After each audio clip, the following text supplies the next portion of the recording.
So I want to talk about this scene from Avatar the Last Airbender, Season 3, Episode 1, The Awakening. Just for a memory refresher, Katara has reunited with her father, Hakoda, but throughout the episode, she's curt and dismissive to him. In the beginning, no explanation is given to why she's being so dismissive, and when asked if she's mad at him, she outright denies it. No, why would you get that idea? But near the middle of the episode, as Aang runs away, Katara breaks down. Hakoda quickly puts the pieces together that Katara is actually crying because she felt abandoned by him. She cries in his arms, he comforts her, we move on. As a kid, I didn't really like this scene. I thought it was a little too out of the blue and too over-the-top emotional. But then, a few years passed, and I began to understand the scene as a parallel to Zuko's homecoming. Throughout the show, the Water Tribe siblings have often been a light mirror to the Fire Nation siblings. They both lost their mother at a young age, the younger sisters are both bending prodigies, the older brothers are looking for approvals from their father, so on and so forth. In this episode, Zuko and Katara are both experiencing a homecoming. Both kids have not seen their fathers in years and possess unresolved feelings regarding their departure. By showing Katara's reunion with her father and Hakoda's comfort, even though Katara herself says her breakdown is illogical, Zuko's own stilted and formal reunion stands in stark contrast. Logically, Katara knows blaming Hakoda does not make sense. It was war he had to leave to fight, but she feels safe enough to blame Hakoda. She feels safe to break down in his arms and cry, knowing she would not receive any retaliation for her outburst.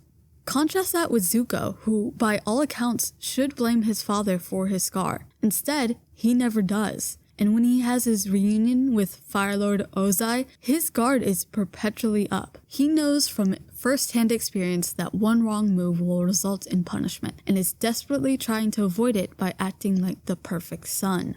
I realized this, and I thought I fully understood this scene, and appreciated Hakoda and Katara's story as a great contrast to Zuko's homecoming. And then I thought about it some more, from Katara's perspective, and I thought, no, not even as a contrast to Zuko's story. On its own, this is a great scene. Because yes, in the episode it sort of feels like it comes out of nowhere, but does it really? Katara's 14. She just watched her best friend and the hope of the entire world die after being betrayed by someone she put her trust in for the second time. And for the past several weeks, she was the only healer on board. The fate of the world and her best friend's recovery all relied on the healing techniques she learned in the, few weeks she was there at the North Pole?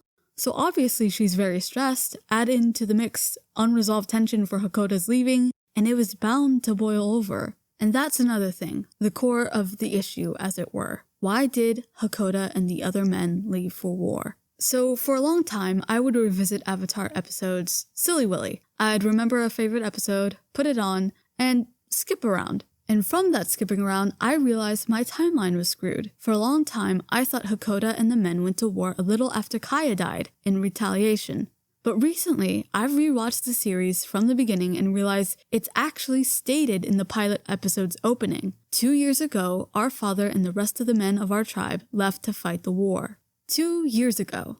Well, in Avatar the Last Airbender, Sokka is 15 and Katara is 14, which means the men went to war when Sokka is 13 and Katara is 12. In the show, Kaya dies when Katara is 8 years old. That means there was a 4-year gap between Kaya dying and the men going to war. That must mean that while Kaya's death might have been a factor as to why they went to war, it wasn't the main cause. What was the main cause, though? It couldn't have been immediate harm. As sad as it is to say, the Fire Nation probably lost interest in the South Pole entirely after Kaya's death. It had no resources to plunder, no other waterbenders to kill or kidnap. As desolate as the South Pole was, it was probably the safest from Fire Nation attack. And why did Hakoda, as the chief of the tribe, approve going to war? Because that's another important factor.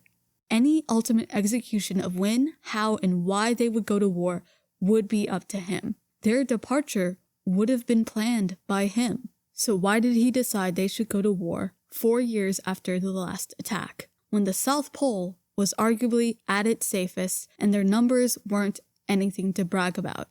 Maybe he was pressured into it.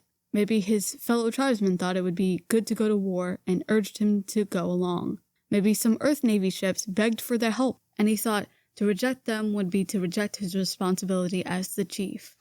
But then there's also the win. It has never been directly stated in the show if the South Pole has joined the war before. If it has, it must have been a long time ago, when they still had a healthy number of people, before the raid started. We know from Hama's flashback the raid started as far back as 60 years ago, and ended sometime when she was still a young adult. And the South Pole, as far as we know, did not join the war afterward. It's never mentioned, at least. Why, when the South Pole has potentially never gone to war as long as Hakoda's been alive, does he decide to go 4 years after the last attack? The men go to war when Sokka is 13. If he had stayed another year, Sokka would have been 14 and eligible to go ice dodging with his father. Ice dodging, as we learned in Bato of the Water Tribe, is a rite of passage for young Water Tribe members. Now, in the episode itself, it doesn't say anything like, if you pass the ice dodging trials, you are officially an adult in the eyes of the tribe. It just says it's a rite all Water Tribe members go through. But it wouldn't surprise me if, in the harsh environment of the South Pole, the perception of when a teenager becomes an adult is younger than its modern-day equivalent. Maybe the age of adulthood in the South Pole is as young as, when you pass your ice dodging trials, you can be seen as an adult. And maybe Hakoda, knowing the Water Tribe had to eventually join the war for whatever reason, decided to stay as long as he could, with the knowledge that if his son ever passed those trials, Sokka could reasonably petition to join the war. And knowing Sokka as we do, I think it's safe to say he would have. And so to nip that bud in its entirety, Hakoda leaves a year before Sokka turns 14. Now, in the episode, there is one hint towards why Hakoda could have felt it necessary they go to war. What? Aang. He just took his glider and disappeared. He has this ridiculous notion that he has to save the world alone, that it's all his responsibility. Maybe that's his way of being brave. Maybe that's his way of being brave. At this point, they are still talking about Aang. I think it's only a little later that Hakoda and Katara realize they're talking about each other. But still, that line of dialogue could lend some insight as to why Hakoda went to war. Bravery. Maybe Hakoda left because he felt the Southern Water Tribe were being cowards by staying out of the war. Maybe he realized how isolated they were and was scared for their future as a nation. But ultimately, this is all speculation.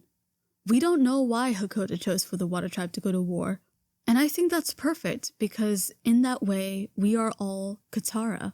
Like us, Katara could have only guessed at her father's reasoning and live with the knowledge that even though they lost their mother, the South Pole was underpopulated and he was their chief father, he still chose to go to war. And I think that's what makes this scene, and Avatar the Last Airbender as a whole, brilliant, because all the characters' decisions, actions, and even breakdowns are interwoven.